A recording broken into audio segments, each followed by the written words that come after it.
I didn't realize how long that orgasm was. But who was ever hurt by an orgasm that went on too long? So, thank you for bearing with it. I certainly have my share of thank yous. And first of all, to this fantastic guy, friend of mine, I could not be more lucky than to have him give me this award. So, I love John Cooper. Thank you. I was also very lucky to receive the award from Kristen Schaefer, who does an extraordinary job with Outfest. I got the email late one night, in my inbox, and of course it's like, wow, when a friend gives you something, this special, it means a huge amount. So she does a great job.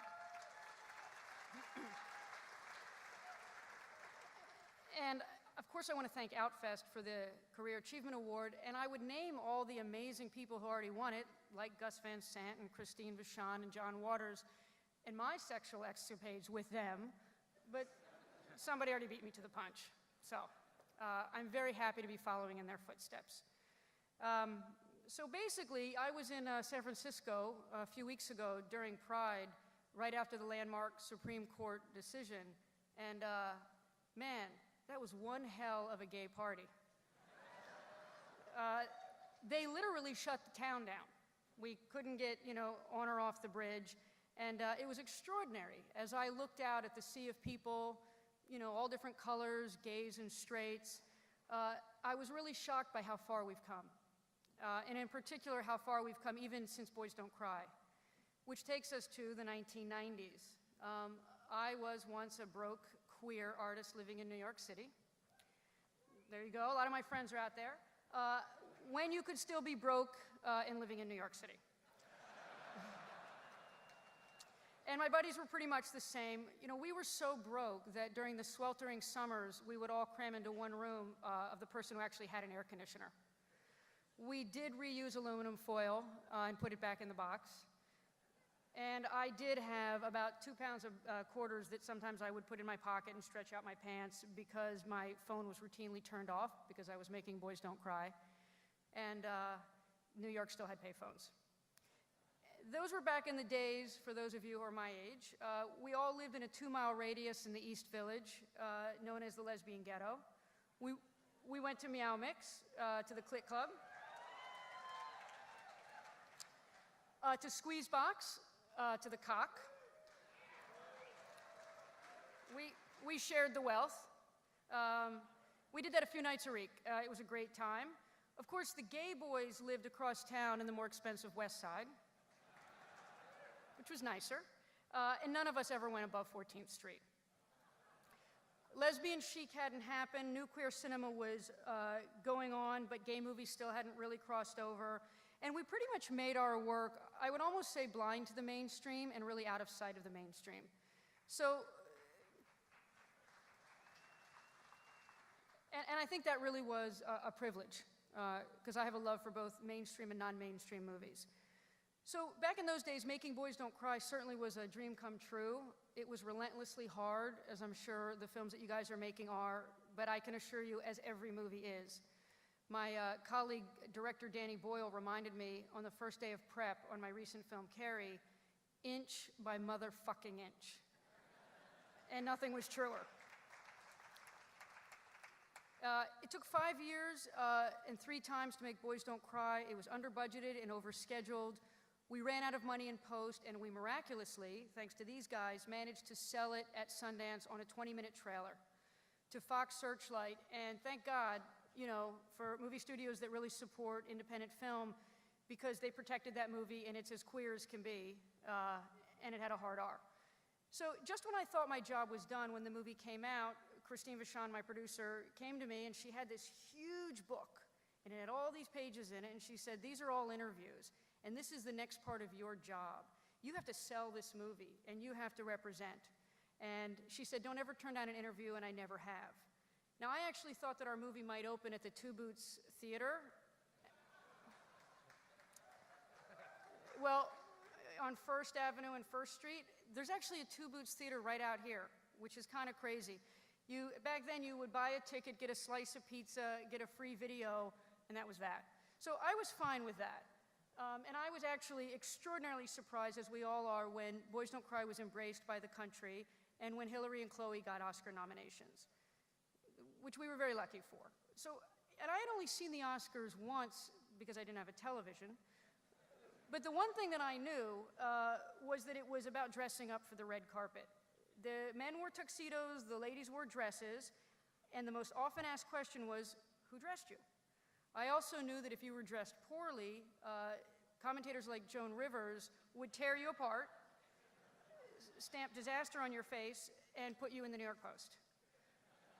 So maybe you can or can't tell, depends on who the crowd is. I'm not quite a guy,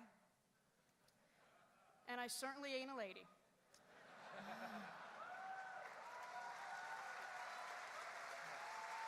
Thank you. I'm a butch.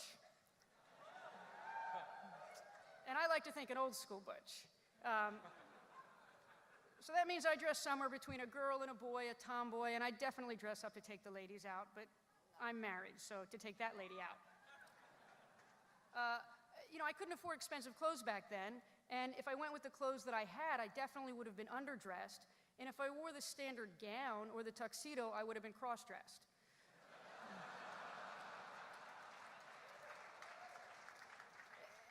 And I had just made a movie about a female-bodied person who lived and died for dressing as a man, and here I was, a queer-bodied person used to dressing queer, trying to fit into this crazy mainstream event to represent my queer movie. I felt like the poor kid coming to the table hoping that I picked the right fork. There are a few designers that saved me. They said, we were interested in dressing you, and I said, oh, thank God. But when I showed up to the dressing rooms, it was nothing but dresses and gowns. It was dresses, and it was dresses. There were red layer dresses, there was a short black cocktail dress, there was a long white dress, there were silk dresses, taffeta dresses, there were dresses with spaghetti straps, there were dresses with one strap, and there were dresses with no straps. And I still don't understand the physics of that. There were heels, spiked wedges, 2-foot heels, and then there was the dreaded open-toe shoe. Now, and again, I can't offend anybody here, so butches that I know, and I'm not saying you can't, but they don't wear dresses. Except when being forced into it as bridesmaids or as part of wedding parties, and we usually cry about the color, the cut, and the color. And butches that I know don't wear heels, and we sure as hell don't wear open-toed shoes. So fear and panic shot through me. I could not wear an effing dress. And I told the fantastic gay dresser, Jason, this wasn't gonna work. Of course, he disagreed, and he said, no, you're cute, you have a nice body, don't be ashamed, you'll look great in silk. I was like, I don't care if it's silk or taffeta or sandpaper, I don't look good in a dress. So he handed me the red strapless dress, I put it on, I looked okay, until I started moving.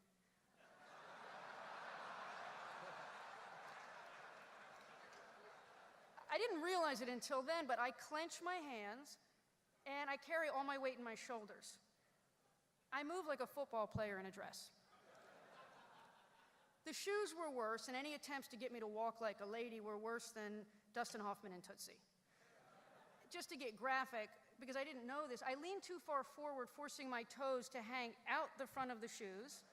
I was walking on my toes on the ground instead of in the shoes. Jason tried to teach me how to walk. He said you need to sway in your hips, but I swayed in my shoulders. So of course, as I crossed my legs, I scuffed the front of my ankles. Finally, even Jason admitted this wasn't gonna work. But determined, he pulled tuxedos out. Well, butches doesn't work with tuxedos, we're too small. So I was basically a tiny head popping out of a huge black box. They decided to create an outfit for me. We'll cut to the red carpet. I was in a shimmery royal blue metal sequined shirt that cut off at my midriff. My muscly shoulders were exposed. I had on men's tuxedo pants, red lipstick, false eyelashes, glam rock eyeshadow, and high heel boots. Please don't go online now. Please. Wait. Oh, and to top it off, I was given a purse. Jason, I can't wear an effing purse. Oh, he said it was a clutch. It didn't make a difference. And I said, and he said I needed it for my phone. I said, I'll put my phone in my pocket. And he pointed out I had no pockets. True. And it was 2000. I don't know if you guys remember how big the phones were. So I was very awkward, but then they put me in front of the wall of press on the red carpet, and then I was just intimidated. But as soon as I got to work, as Christine said, promoting the movie, I was fine. Well, of course, they marched me down the red carpet, and who did they put me in front of? Joan Rivers. And her daughter, Melissa, the real fashion police. I was just waiting to have them dress down this crazy outfit.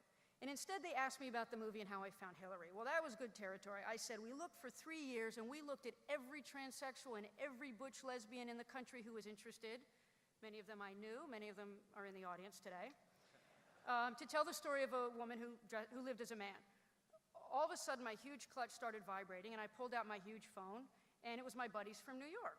They had all gathered in one East Village apartment in front of the one television they had, and they were yelling, "You said butch, lesbian, and transsexual on the red carpet. You said butch, lesbian, and transsexual on the red carpet. 75 million people heard you."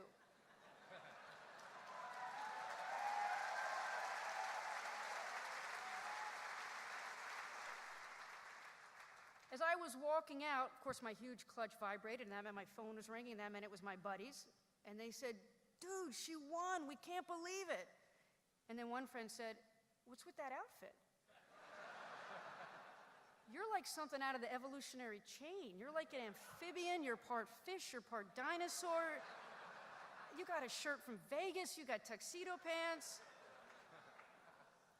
And what's with that mallet?" And then I looked down and I realized the way I held a clutch or a purse was like this.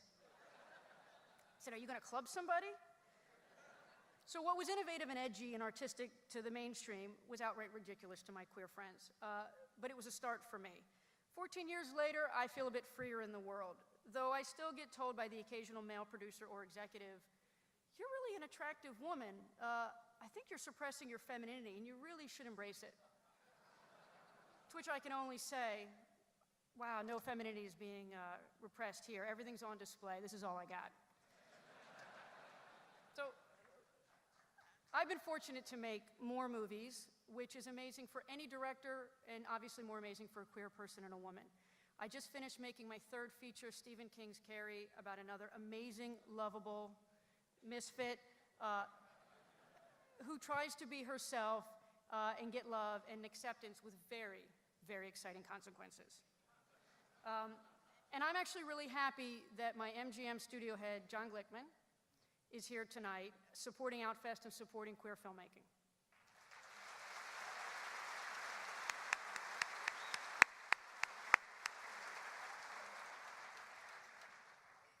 I think festivals like Outfest are essential because they can create safe space for queer filmmakers and stories, and they can allow us to tell our stories in whatever way sexual preference, gender identity, and sexual desire expresses itself. And I think that films at festivals like Outfest can help shape the culture and push the boundaries in ways that profoundly change the world. I think we're seeing that all the time. Obviously, there's still more to do. Finally, just as we need more queer stories told on screen, I think we also need more queer bodies, telling those stories and being able to be themselves, whether that's in the workplace, whether that's on a set, whether that's at a studio or in the media, or occasionally on the red carpet. Thank you so much for this honor.